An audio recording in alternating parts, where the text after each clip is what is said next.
Tuhanku, dengarlah seruku, melayang doa yang sungguh, memandang padamu.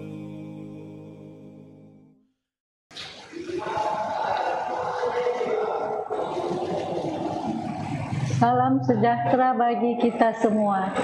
Shalom dan selamat pagi. Kami dari Pionir Sario Media Ministry kembali menyapa saudara-saudara semua dalam program Renungan Pagi. Sebelum lanjut, mari kita berdoa. Bapa kami dalam surga, kami bersyukur, terima kasih untuk penyertaan perlindungan Tuhan pada kami. Sepanjang malam peristirahatan, kami bangun pada pagi ini dengan tidak kurang satu apa. Terima kasih Tuhan untuk hari yang baru, nafas kehidupan Tuhan berikan bagi kami. Sebelum kami melakukan aktivitas kami sepanjang hari ini, kami akan mempelajari firman-Mu. Tolong kami dengan Roh Kudus-Mu, sehingga firman yang kami pelajari, kami boleh mengerti, kami boleh hidupkan itu dalam kehidupan kami. Bersama-samalah dengan kami, inilah doa kami Tuhan, dalam nama Yesus Tuhan dan Juru Selamat kami. Amin. Renungan pagi hari ini, Senin tanggal 31 Maret 2025, berjudul Minta, Percaya, dan Terima.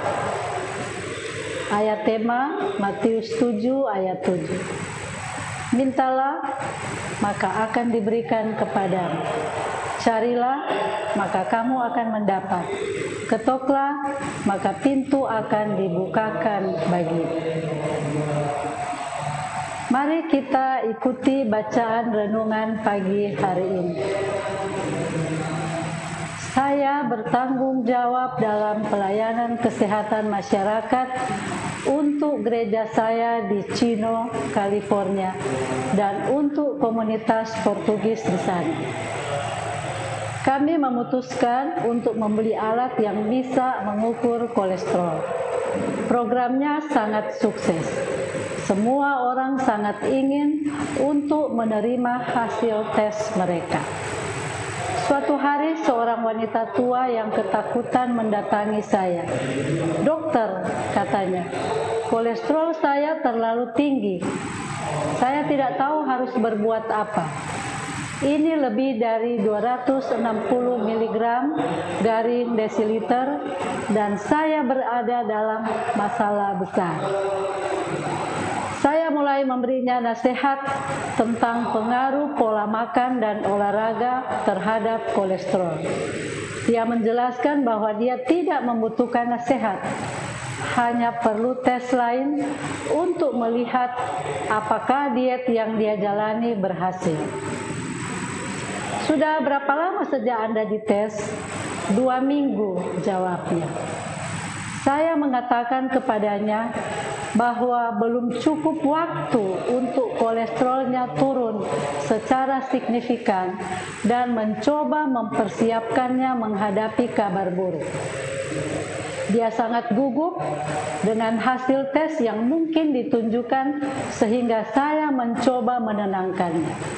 Kemudian saat saya menyiapkan alatnya, dia mulai berdoa. "Tolong Tuhan," dia memohon, "bantu saya dengan tes ini.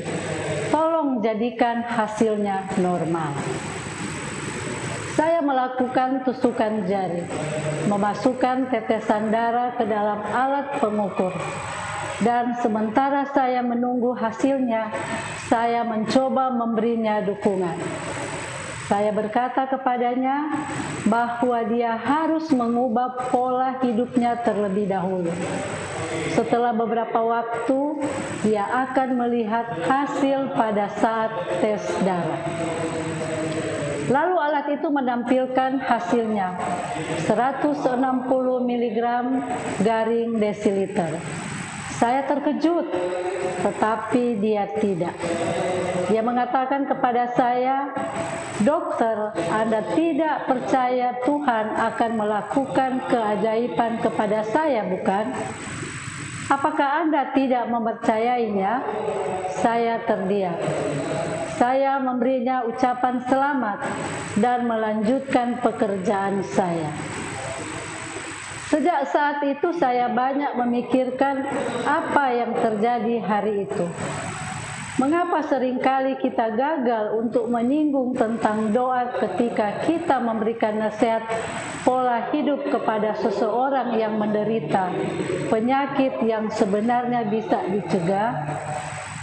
Doa harus benar-benar berada di urutan teratas dari daftar kita. Pertama, kita harus meminta keajaiban penyembuhan, seperti yang dilakukan wanita ini. Dan kedua, keajaiban untuk memiliki kemauan yang cukup untuk menghidupkan pola hidup sehat. Tuhan telah berkata bahwa ketika kita meminta, maka akan diberikan. Sudahkah Anda mengklaim janji Tuhan dalam Matius 7 ayat 7 hari ini? Demikian renungan pagi hari ini. Tuhan memberkati. Mari berdoa. Bapa di surga, kembali kami datang padamu mengucap syukur karena pagi ini kami boleh mendengarkan akan firman-Mu.